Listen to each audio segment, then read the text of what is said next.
नमस्कार, मैं हूं आपके साथ मयंक। देखिए, बड़ी खबर ईरान से। तेहरान में एक एग्जीबिशन लगाई गई है, एक प्रदर्शनी लगाई गई है। और ये एग्जीबिशन किस चीज़ की है? ये एग्जीबिशन है ईरान की मिसाइलों की। ये एग्जीबिशन है ईरान के ड्रोन्स की। ये एग्जीबिशन है ईरान के राडार और डिफेंस सिस्टम की। देखिए, ये कुछ तस्वीरें मैंने देखी। मैंने सोचा इस बारे में एक वीडियो ज़रूर बनाया जाए। तेहरान में जो है ईरान की राजधानी में एक एग्जीबिशन शुरू हुई है।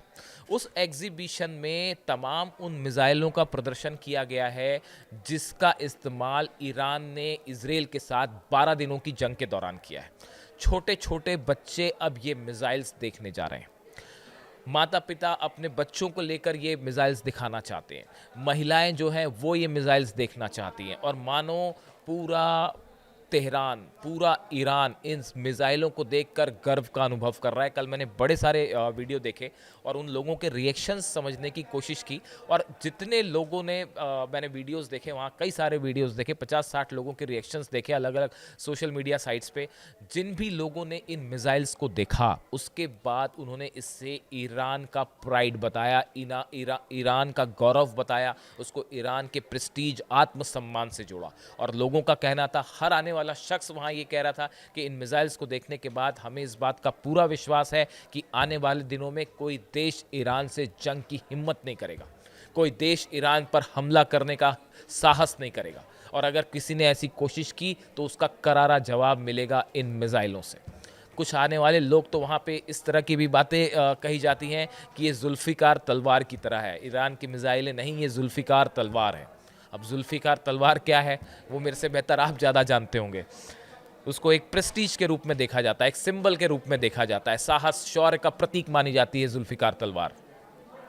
ईरान की मिसाइलों की तुलना उससे की जा रही है। देखिए, एक छोटे से बच्चे की बात सुनी मैंने वहाँ आके। उसने सारी मिसाइल्स देखी और उसके बाद कहा, I am proud of Iran. इस तरह की बात उसने अपनी भाषा में कही।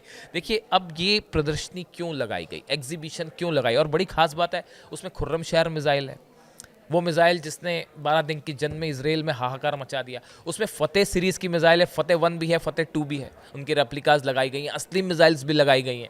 बड़ा वो है, हैरान करने वाला बात है कि लोग, देश जो है वो अपनी मिसाइल छुपा के चलते हैं, दिखाने में जो है वो कोशिश करते हैं कि ज़्यादा चीज़ें पता ना चलें।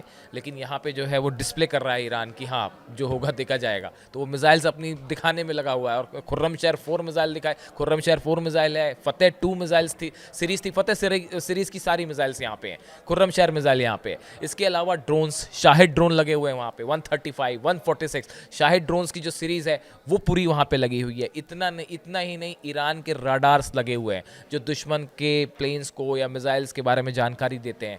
जैमर्स वहाँ पे लगे हुए हैं। बेहद आधुनिक हथियार जो ईरान की आईआरजीसी के पास है, एयरफोर्स के पास है, नेवी के पास है, वो वहाँ पे डिस्प्ले किए गए हैं सार्वजनिक रूप से। देखिए, ये समय समय पर इस तरह की बातें सामने आती हैं कि ईरान जो है, आईआरजीसी या ईरान की सेना, ईरान की सरकार अपने देश के लोगों को अच्छा, एक और गौर करने वाली बात यह है कि यहाँ पे मैंने बड़ी सारी इमेजेस देखी। इसमें वो इमेजेस थी जो 12 दिन की जंग के दौरान ईरान के कमांडर शहीद हुए, अलग अलग ईरान के साइंटिस्ट शहीद हुए, उनकी वहाँ तस्वीरें लगी हुई थी। तो एक प्रकार से ईरान की गवर्नमेंट ने, आईआरजीसी ने उनको एक सैल्यूट किया, उनकी तस्वीरें वहाँ पे लगा के उन मिसाइल्स के साथ एक शौर्य, एक साहस का के सिंबल के रूप में लगाया गया, प्रेस्टीज के रूप में लगाया गया। उन्होंने जो इसराइल के हमले में जो मारे गए, उनको एक प्रकार से उनकी शहादत को उसको रिस्पेक्ट करते हुए उन सब की इमेजेस वहाँ पे लगाई गई। चाहे वो आर्मी चीफ हों या इस तरह के जो भी कमांडर्स थे जिनकी जान गई, जितने साइंटिस्ट थे उनके हमले में जान गई, ये सब इनकी तस्वीरें वहाँ लगी हुई थी। देखिए, इस तरह से लगातार खबरें, मैंने पहले भी आपको वीडियो बनाया था, आप जान ही रहे होंगे कि यूरोपियन इंटेलिजेंस एजेंसीज ने इस तरह की खबर दी है कि ईरान में जितनी मिसाइल फैक्ट्रीज हैं वो नॉन स्टॉप 24/7 काम कर रही हैं। और बेहद तेज़ी के साथ ईरान अपनी नई जनरेशन की मिसाइल्स प्रोड्यूस कर रहा है, क्योंकि ईरान ये मान के चल रहा है कि कभी भी जंग छिड़ सकती है। और इसलिए ईरान ने अपना मिसाइल प्रोडक्शन कई गुना बढ़ा दिया है। देखिए, जिस तरह से बैन लगाए गए, कई बार मेरे दर्शक ये बात पूछते हैं कि ईरान न्यूक्लियर टेस्ट कब करेगा, ईरान ने न्यूक्लियर टेस्ट क्यों नहीं किया अब तक, इसके बारे में कोई ऑफिशियल अनाउंसमेंट क्यों नहीं हुआ। देखिए, इसकी कई वजह होती है। ईरान एक ऐसा देश है, ईरान के बारे में जितना मैं समझ पाया, ईरान एक ऐसा देश है, ईरान में अली खामेनी साहब ने शुरू से ये बात कही कि हम न्यूक्लियर वेपन नहीं बनाएंगे। और ईरान एक प्रोग्रेसिव देश है जो इस बात का भी ध्यान रखना चाहता है कि उसकी इकॉनमी तेज़ी से आगे बढ़े, उसके ऊपर प्रतिबंध ना लगे, सैंक्शंस ना लगे, दुनिया के कई सारे देश उसको एक्सेप्ट करें, उसकी एक्सेप्टेबिलिटी बढ़े, रिकग्निशन बढ़े। इस सूरत हाल में ईरान के लिए न्यूक्लियर टेस्ट करना एक तरफ तो उसका पावर होगा, लेकिन साथ ही साथ इकॉनमी के लिहाज से अच्छा फैसला नहीं भी हो सकता। इसलिए कई लोगों का ऐसा मानना भी है। इसीलिए ईरान ने एक नया ये फैसला आने वाले वक्त पे बताएगा। ईरान जो है न्यूक्लियर टेस्ट कर सकता है या नहीं कर सकता, करेगा या नहीं करेगा, ये फैसला ये ईरान के हाथ में है। ईरान की सिक्योरिटी काउंसिल है, वो फैसला लेगी। अली खामेनी साहब इस बारे में जो भी फैसला लेंगे। लेकिन एक बात तय है, ईरान ने न्यूक्लियर बॉम्ब से हट के अब अपनी मिसाइल को अपना डिटरेंस बना दिया है।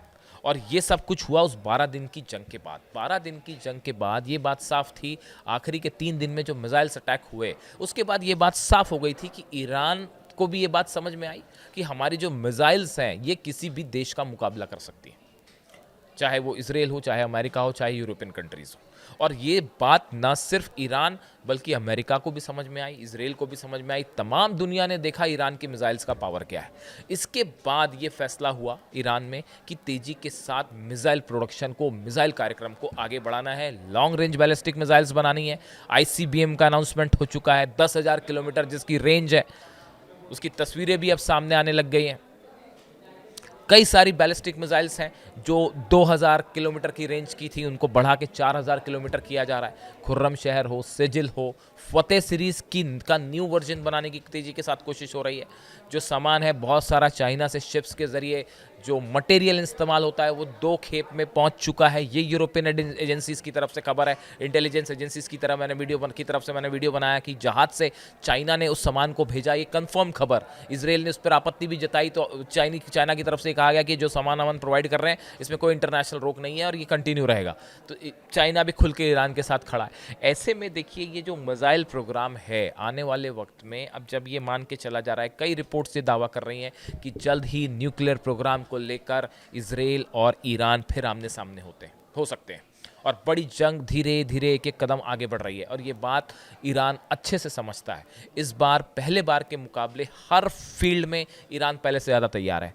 चाहे फाइटर जेट्स हो, आपको बताने की ज़रूरत नहीं है कि रशिया की तरफ से क्या मिल गया है ईरान को और चीन की तरफ से क्या मिल गया। बहुत सारी चीज़, कई मेरे दर्शक ये भी कहते हैं कि भाई इसके बारे में कोई ऑफिशियल अनाउंसमेंट क्यों नहीं हुआ। अरे भाई ऑफिशियल अनाउंसमेंट हर चीज़ का किया जाएगा वॉर के पहले? बिल्कुल नहीं किया जाएगा। सरप्राइज एलिमेंट नाम की भी कोई चीज़ होती है। अब आप अगर इंटरनेशनल मीडिया फॉलो करेंगे, क्लोजली फॉलो करेंगे तो बड़ी सारे जवाब आपको खुद मिल जाएंगे। कहा गया कि रूस का S-400 ईरान को मिला है या नहीं मिला है। अब इसके बारे में कोई ऑफिशियल अनाउंसमेंट नहीं होता है ना। रूस ये बताने वाला है कि भाई हमने S-400 दे दिया, ना ईरान ये इस बात को एक्सेप्ट करेगा। लेकिन आपको कई चीज़ों पर नज़र रखनी पड़ेगी। इस्फहान के पास जो एक मिसाइल टेस्ट हुआ करीब 2 महीने पहले की बात है। इस्फहान जो न्यूक्लियर सेंटर है उसके पास एक मिसाइल टेस्ट होता है। मिसाइल टेस्ट जैसे ही हुआ कई एजेंसीज इसको मॉनिटर करती हैं। एक यूरोपियन एजेंसी ने दावा किया कि ये तो वो मिसाइल फायर की गई है जो S-400 में इस्तेमाल होती है। इसके बाद भी किसी को क्या इस सबूत की ज़रूरत है कि ईरान के पास S-400 आया है या नहीं आया है। MiG-29 का तो ऑफिशियल अनाउंसमेंट हो गया है कि रूस ने दे चुके हैं, रूस ने ईरान को MiG-29 जेट्स दे दिए हैं। सुखोई 35 जेट को लेकर बार बार सवाल उठ रहे हैं और वो आप देखिए सोशल मीडिया में तमाम आपको खबरें मिल जाएंगी कि जो कार्गो प्लेन्स पहुंचे, तेहरान में लैंड किए, उसमें वो सुखोई 35 जेट्स का सामान था जो कि बाद में स्क्रैम्बल करके उसको फिर से बनाया जाता है। तो बड़े सारे सोर्सेस कह रहे हैं कि सुखोई 35 जेट कुछ पहुंच गए, कुछ पहुंच जाएंगे। ईरान के J-10 को लेकर भी सस्पेंस बरकरार है कि क्या वो भी पहुंच चुके हैं। इस बारे में ना कोई देश अनाउंस नहीं करता है ऐसी चीज़ों को। वो जिस दिन जंग होगी उस दिन सरप्राइज सामने आता है। जो देखिए आप 12 दिन की जो जंग हुई उसमें ईरान ने क्या पहले से ये बता रखा था कि हमारे पास सेजिल मिसाइल है और उसकी रेंज कितनी है, या हमारे पास फतेह 2 सीरीज़ कितनी खतरनाक हो सकती है, खुर्रम शहर 4 कितनी खतरनाक हो सकती है, इसका कोई आइडिया नहीं था क्योंकि दुनिया के सामने इस बात का अनाउंसमेंट नहीं हुआ था। अमेरिका को भी नहीं पता था, इसराइल को भी अंदाज नहीं था कि ईरान के पास इतनी घातक मिसाइलें हैं जो इतनी तबाही मचा सकती हैं, जो 4 डिफेंस सिस्टम को फेल कर दें। Iron Dome fail, arrow fail, THAAD fail. इन सब सिस्टम्स को भेदते हुए ईरान की मिसाइलें गिरी क्योंकि इस मिसाइल्स का डिस्प्ले नहीं किया गया था। ईरान ने इसे सीक्रेट रखा था। तो बड़ी सारी चीज़ें होती हैं जो आपको एनालाइज करनी है। उसका कोई ऑफिशियल अनाउंसमेंट नहीं होगा और खासकर वो कंट्री जो जंग में जा रही है वो बिल्कुल नहीं करेगी अनाउंसमेंट। तो ऐसे बड़े सारे चीज़ हैं जो फाइटर जेट्स को लेकर खबर है, डिफेंस सिस्टम को लेकर। ये तो पक्का खबर है कि चाइना ने अपना डिफेंस सिस्टम दे दिया है ईरान को, इसमें इसमें कोई शक नहीं है। अब देखिए ऐसी कई सारी चीज़ें हैं जिसको लेकर बड़े सारे दावे हैं कि ईरान जो है कई कई सरप्राइज एलिमेंट रखना चाहता है। इसीलिए देखिए आप IRGC के कमांडर्स बार बार ये बयान देते हैं कि इस बार आप जंग करिए, हम आपको सरप्राइज देंगे। इस तरह इसराइल को जवाब दिया जाता है। तो कुल मिला के खैर बात जहाँ से शुरू हुई, इस एग्जीबिशन को लेकर ईरान में ज़बरदस्त उत्साह, तेहरान में ज़बरदस्त उत्साह, और जो है बताया मैंने कि जुल्फ़िकार तलवार से जो है वो इसकी तुलनाएं हो रही हैं, और लाखों लोग ईरान में, तेहरान में वो इस प्रदर्शनी को देख रहे हैं, और उनका कहना है कि अपने आप को महफूज महसूस करते हैं जब वो इन मिज़ाइलों को देखते हैं। खैर इससे जुड़ा जो भी अपडेट होगा वो हम आप तक ज़रूर पहुँचाएंगे। Thank you so much.